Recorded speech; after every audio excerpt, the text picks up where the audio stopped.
ये है माइक जो हम सब बाकी लोगों की तरह डेली सोशल मीडिया यूज़ करता है। सॉफ्ट ड्रिंक्स पीते हुए और बर्गर्स खाते हुए अपने फेवरेट टीवी शोज को घंटों घंटों बिंज करता है। वीकेंड्स पे अपने दोस्तों के साथ पार्टी में ड्रिंकिंग और स्मोकिंग भी करता है। पर साथ ही माइक बहुत बड़े बड़े सपने भी देखता है। उसे अपना एक सक्सेसफुल बिजनेस बिल्ड करना है और एक बहुत बढ़िया लाइफ जीनी है। अब माइक कोई छोटा बच्चा तो नहीं है, ना ही वो इतना बेवकूफ है कि उसको इन बैड हैबिट्स के नेगेटिव इफेक्ट्स ना पता हो। पर फिर भी वो दिन भर उन सारे एक्शंस को लेता है जिससे उसका टाइम वेस्ट होता है, हेल्थ खराब होती है और उसकी ड्रीम लाइफ उससे और दूर चली जाती है। लेकिन ऐसा क्यों होता है? क्यों हम सब जानते हुए भी जानबूझ के अपनी लाइफ को डिस्ट्रॉय करने का डिसीजन ले लेते हैं? ऐसा क्यों होता है कि सारी नॉलेज होने के बावजूद हम तब भी खराब डिसीजंस लेके अपनी लाइफ बर्बाद कर लेते हैं? डॉक्टर रिचर्ड ओ'कॉनर एक साइकोथेरेपिस्ट हैं जो 20 साल से लोगों की एडिक्शन, मेंटल इलनेस और डिप्रेशन जैसी कॉम्प्लेक्स प्रॉब्लम्स को सॉल्व कर रहे हैं। उनकी अपनी पर्सनल लाइफ भी बहुत मुश्किल थी।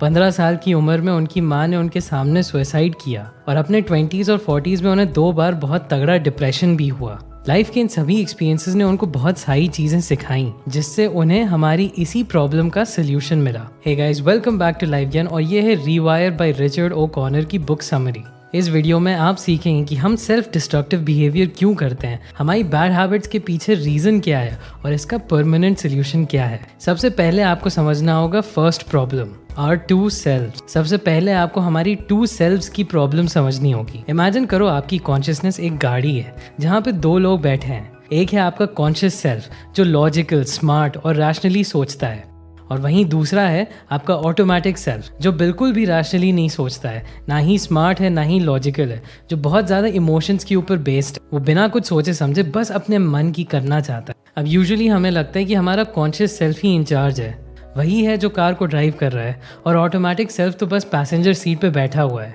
लेकिन ज़्यादातर लोगों के लिए रियलिटी एक्चुअली उल्टी है। साइकोलॉजिस्ट ने काफ़ी स्टडीज़ में ये डिस्कवर किया है कि एक्चुअली में हमारा ऑटोमेटिक सेल्फ इंचार्ज होता है, वही है जो इस कार को ड्राइव कर रहा है। हमारा कॉन्शियस सेल्फ तो बस पीछे बैठ के रास्ते को नोट करता है कि हम कहाँ जा रहे हैं और क्या कर रहे हैं। वो देखता रहता है कि कौन सा रास्ता सही और कौन सा गलत है, लेकिन वो ड्राइवर सीट में नहीं है। फॉर एग्जाम्पल, आपका ऑटोमेटिक सेल्फ मार्केट में जाके माइंडलेसली शॉपिंग करता है, उसका जो मन करता है वो शॉपिंग बैग में डाल लेता है। वही है आपका कॉन्शियस सेल्फ जो बस नोटिस कर रहा होता है, हिसाब कर रहा होता है, थोड़ा बहुत इंटरफियर करने की कोशिश करता है, थोड़ा बार्गेन करता है, लेकिन इंचार्ज आपका ऑटोमेटिक सेल्फ ही रहता है। और यही सबसे इम्पोर्टेंट सवाल है जिसका जवाब हम सब लोग जानना चाहते हैं कि हम लोग क्यों नहीं उस काम को कर पाते हैं जो हमें पता है कि हमें करना चाहिए, जो हमारे लिए सच में अच्छा है। मेन रीज़न ये है कि हम वो काम नहीं कर पाते क्योंकि हमारा ऑटोमेटिक सेल्फ इंचार्ज है। अगर ऑटोमेटिक सेल्फ का मन नहीं करेगा तो आपका काम नहीं होगा। अब इस सिंपल सी बात को साइंटिफिक, स्पिरिचुअल, लॉजिकल तरीके से घुमा फिरा के हम जैसे भी समझ लें, मतलब सिर्फ एक ही है। अल्टीमेटली आप डिसीजंस अपने इमोशन से ही लेते हैं। हम इंसान लॉजिकल से ज़्यादा इमोशनल होते हैं। सेल्फ कंट्रोल एक इमोशनल प्रॉब्लम है और इसी तरीके से लेजीनेस और प्रोक्रास्टिनेशन भी इमोशनल प्रॉब्लम्स हैं। और इमोशनल प्रॉब्लम्स को सॉल्व करने के लिए हमें इमोशनल सॉल्यूशंस ढूंढने होंगे। तो यही है दूसरा बड़ा आइडिया कि अगर आपको अपने ऑटोमेटिक सेल्फ का बिहेवियर चेंज करना है तो आपको अपने आप को एक इमोशनल रीजन देना होगा चेंज करने के लिए। 2012 का आईपीएल का सीजन विराट कोहली के लिए बहुत खराब गया। उनकी परफॉर्मेंस बहुत अच्छी नहीं थी। वो मैच के बाद जब ड्रेसिंग रूम में आए, उन्होंने एक शावर लिया और खुद को मिरर में देखा तो उन्होंने नोटिस किया कि उनका पेट निकल आया था। उन्होंने कहा कि जब वो फील्ड में जाते थे तो ऑपोजिशन टीम वाले उन्हें वो रिस्पेक्ट नहीं देते थे। जब भी वो बैटिंग करने आते थे तो ऑपोजिशन को लगता था कि ये बस एक एवरेज प्लेयर है, इससे कुछ होगा नहीं, इसे बस खेलने दो, ये हमें कुछ नुकसान नहीं पहुंचाएगा। वो हार्मलेस दिखते थे। ये चीज़ विराट को बहुत परेशान करती थी। वो ऑलरेडी इंडिया के one of the best players बन चुके थे, बट दुनिया का सबसे बेस्ट प्लेयर बनना अभी उनके लिए बाकी था। तो उन्हें अपने आप को चेंज करना था और अपना फिजिक और एथलेटिसिज्म इम्प्रूव करना था। इसके पीछे उन्होंने एक बहुत स्ट्रॉन्ग वाई अटैच किया। वो चाहते थे कि जब वो फील्ड पे उतरें तो सामने वाली टीम की नज़रों में उनके लिए रिस्पेक्ट हो। ऑपोजिशन को ऐसा ना लगे कि ये वहीं कोई भी प्लेयर है, बल्कि सामने वाले को लगे कि इस आदमी को आउट करना पड़ेगा वरना हम हार जाएंगे। ये सोचने के बाद उन्होंने अपनी सारी बैड हैबिट्स को क्विट कर दिया और एक हेल्दी लाइफस्टाइल फॉलो करना शुरू कर दिया। इसके रिजल्ट्स ऑब्वियसली उनको फील्ड में भी दिखे। वो ज़्यादा लाइट फील करने लगे, उनके रिफ्लेक्सेस इंप्रूव हो गए और उनका फोकस बढ़ गया। ये चीज़ उन्हें इतना अच्छा फील कराने लगी कि एक फिट लाइफस्टाइल उनका एक एडिक्शन बन गया।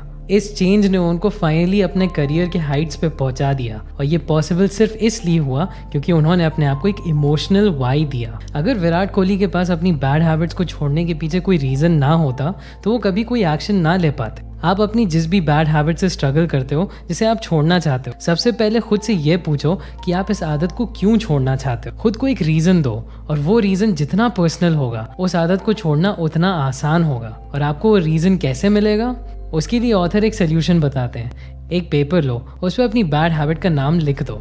मान लो अगर आपको हर रात सोने से पहले 1-2 घंटे फ़ोन यूज़ करने की बुरी हैबिट है, जहाँ आप कुछ प्रोडक्टिव नहीं करते, बस लेटे लेटे शॉर्ट्स या रील्स देखते रहते हो, तो यहाँ पे अपनी बैड हैबिट का नाम दे दो फ़ोन एडिक्शन। अब उन सभी साइड इफ़ेक्ट्स की एक लिस्ट बनाओ जो ये बैड हैबिट आपकी लाइफ में लाती है। फॉर एग्जाम्पल, देर रात तक फ़ोन चलाने से आपको स्लीप डिसफंक्शन होता है, इससे आपकी हेल्थ ख़राब होती है, आपके आंखों के नीचे डार्क सर्कल्स आते हैं, और इन्हीं सब रीजंस की वजह से आपके एनर्जी लेवल्स कम होते हैं, आप फिजिकली और मेंटली वीक फील करते हो, अगले सुबह आप स्कूल या कॉलेज टाइम से नहीं जा पाते हो, आपके ग्रेड्स ख़राब होते हैं और आपका फोकस कम रहता है।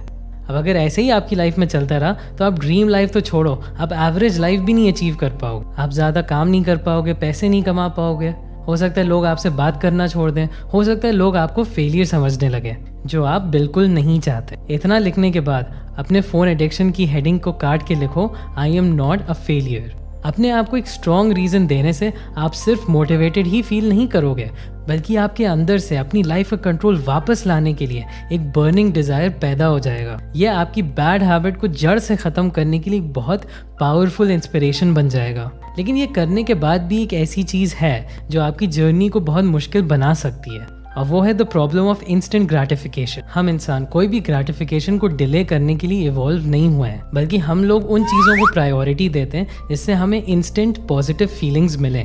हमारे एंसेस्टर्स हर दिन अलग अलग तरह के थ्रेट्स फेस करते थे, अपने लिए खाना ढूंढते थे और सोने के लिए एक शेल्टर बनाते थे। तो उनकी प्रायोरिटी थी कि बस आज जिंदा रहना है, कल क्या होगा वो कल देखेंगे। तो नेचर में अगर उनको कहीं शुगर मिलता था, जो यूजुअली फ्रूट होता था, तो वो ये नहीं सोचते थे कि मैं खा के मोटा हो जाऊंगा, बल्कि वो उसी टाइम उसको खा लेते थे, क्योंकि शुगर उस ज़माने में रेयर होता था। उस टाइम इंस्टेंट ग्रेटिफिकेशन हमारी हेल्प करता था। लेकिन आजकल शुगर इतना कॉमन हो गया है और हर चीज़ में इतनी ज़्यादा क्वांटिटीज़ में पाया जाता है कि वही इंस्टेंट ग्रेटिफिकेशन जो पहले हमें ज़िंदा रखता था, वो आज हमें मार सकता है। तो हमारी मॉडर्न लाइफ का स्ट्रगल ये नहीं है कि हमें शेल्टर ढूंढना है या खाना ढूंढना है, बल्कि हमारा स्ट्रगल ये है कितना हम इंस्टेंट ग्रेटिफिकेशन को अवॉइड कर सकते हैं और अपने फ्यूचर के लिए सही एक्शंस ले सकते हैं।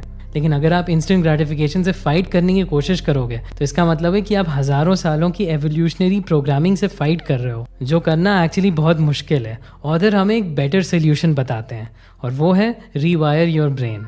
एक बार ऑथर एक 16 साल के लड़के से मिले जिसको स्मोकिंग का एडिक्शन था। इनफैक्ट उसकी माँ को भी पता था कि वो स्मोकिंग करता है। उसने 2 बार जानबूझ के अपने सिगरेट के पैकेट अपनी माँ के सामने गिरा दिए, पर उन्होंने देख के भी कुछ कहा नहीं। उसकी माँ ने वो फैक्ट इग्नोर कर दिया। जब ऑथर ने उससे पूछा कि उसने ऐसा क्यों किया, तो वो ज़ोर ज़ोर से रोने लगा और उसने ऑथर से कहा, I just wanted a caring mother. वो चाहता था कि उसकी माँ उसे देखें, उसे डांटें, सिगरेट्स पीने से रोकें, पर उसकी माँ को कोई फ़र्क नहीं पड़ता था, जिससे वो और ज़्यादा अटेंशन पाने के लिए स्मोकिंग एडिक्ट बनता चला गया। हमारी जितनी भी बैड हैबिट्स होती, अच्छी या बुरी, वो सभी हमारे किसी ना किसी डिज़ायर को फुलफिल करती हैं। हमारी बैड हैबिट्स कहीं ना कहीं हमारे इमोशंस को कुछ ना कुछ फ़ायदा देते हैं। अगर हमें कोई फ़ायदा ना होता तो हम अपनी बैड हैबिट्स नहीं करते। स्मोकिंग और ड्रिंकिंग से आपको अनेक बीमारियां तो हो सकती हैं, लेकिन आपको अभी थोड़ा डोपामीन मिलेगा और आपको अच्छा फील भी होगा। वीडियो गेम्स और टीवी आपकी लाइफ का बहुत सारा टाइम छीन सकते हैं, लेकिन अभी आप डिस्ट्रैक्ट होंगे और आपको अपने इमोशंस के बारे में सोचना नहीं पड़ेगा। आप रिलैक्स फील करोगे। सोशल मीडिया पे दूसरे अट्रैक्टिव लोगों को और उनकी अट्रैक्टिव लाइफस्टाइल को देख के आपको डिप्रेशन ज़रूर होगा, लेकिन एटलीस्ट आप प्रेजेंट मोमेंट पे बोर नहीं होंगे। जब आप इस बात को समझ जाओ कि ये सारी सेल्फ डिस्ट्रक्टिव हैबिट्स और कुछ नहीं है, बस कोपिंग मैकेनिज्म्स हैं जो आपके किसी ना किसी अंडरलाइंग डिज़ायर को फुलफिल करती हैं, तो आपके लिए सोल्यूशन भी बहुत क्लियर हो जाएगा। आपको सिर्फ इन डिज़ायर्स को फुलफिल करना है किसी और तरीके से जो और हेल्दी हो आपके लिए, और आपका ब्रेन ऑटोमेटिकली रीवायर होना शुरू हो जाएगा। अगर कोई स्मोकिंग करता है स्ट्रेस दूर करने के लिए, तो वहीं वो मेडिटेशन कर सकता है एक्चुअली में स्ट्रेस कम करने के लिए। अगर कोई टीवी या वीडियो गेम से अपना बोर्डम ख़त्म कर सकता है, तो वहीं वो कुछ नया सीख के, कोई बुक पढ़ के या स्पोर्ट्स खेल के एंटरटेनमेंट ला सकता है अपनी लाइफ में। जहाँ कोई सेल्फ अप्रूवल के लिए सोशल मीडिया पे सेल्फीज पोस्ट करता है, वहीं वो रियल लाइफ में सोशलाइज करके नए फ्रेंड्स बना के और इंसानों से सच में कनेक्ट कर सकता है। आप बेसिकली अपनी अंडरलाइंग इमोशनल प्रॉब्लम को एक नया सोल्यूशन देते हो। इसे इफ देन स्ट्रैटेजी बोला जाता है। इसे साइकोलॉजिस्ट पीटर गोलविट्जर ने डेवलप किया था। उनकी रिसर्च से ये साबित हुआ कि आप ये इफ देन स्ट्रैटेजी यूज करके किसी भी बैड हैबिट को छोड़ने के अपने चांसेस 2 गुना बढ़ा सकते। आपकी प्रॉब्लम सेम रहेंगी लेकिन सोल्यूशंस अलग होंगे। फॉर एग्जाम्पल, मुझे एक टाइम पे कॉफ़ी का बहुत एडिक्शन था, जब मैं दिन में 3-4 कॉफ़ीज़ एटलीस्ट पीता था। ये मेरी स्लीप को बहुत डिस्टर्ब कर रहा था और मुझे इसको छोड़ना था। तो मैंने ये फिगर आउट किया कि जो कोर नीड कॉफ़ी मेरे लिए सर्व कर रहा था वो था कि जब मेरी एनर्जी कम होती थी तो मुझे एक बूस्ट चाहिए होता था। तो एनर्जी बूस्ट करने के और तरीके क्या हैं? कोल्ड शावर, एक्सरसाइज करना या ओवरऑल एक अच्छी डाइट खाना। तो जब भी मुझे कॉफ़ी पीने का मन करता था, मैं या तो ठंडे पानी से नहा लेता था या मैं एक्सरसाइज कर लेता था, और ऑटोमेटिकली धीरे धीरे मेरा कॉफ़ी का एडिक्शन ख़त्म हो गया। इसी तरह आप अपने ब्रेन के पुराने पैटर्न्स को ब्रेक करके उसे रीवायर कर सकते हो और अपनी लाइफ बदल सकते हो। लेकिन जाते जाते आपको एक बात याद रखनी है, आप किसी भी आदत को भूल नहीं सकते। जैसे आप बचपन में एक बार साइकिल चलाना सीखते हैं तो फिर आप उसको बुढ़ापे तक कभी भूलते नहीं हैं। इसी तरह आप किसी भी बैड हैबिट को अपने सिस्टम से पूरी तरीके से डिलीट नहीं कर सकते। जैसे कंप्यूटर्स में डिलीट करने पे भी कोई भी फाइल सच में डिलीट नहीं होती है। वो इन्फॉर्मेशन तब भी हार्ड डिस्क में रहती है जो आप किसी ना किसी तरीके से रिट्रीव कर सकते हो। एक्चुअली में कंप्यूटर से चीज़ें तभी डिलीट होती हैं जब उसके ऊपर कोई और फाइल ओवरराइट हो जाए। इसी तरीके से आपकी बैड हैबिट्स भी तभी असलियत में डिलीट होती हैं जब उनके ऊपर कोई अच्छी हैबिट ओवरराइड हो जाए। सोक्रेटिस कहते हैं, the secret of change is to focus all your energy not on fighting the old but on building the new. अभी के लिए बस इतना ही। ज़रूर मुझे कॉमेंट्स में बताइएगा कि आप अपनी कौन सी हैबिट को रीवायर करना चाहते हैं। Thanks for watching.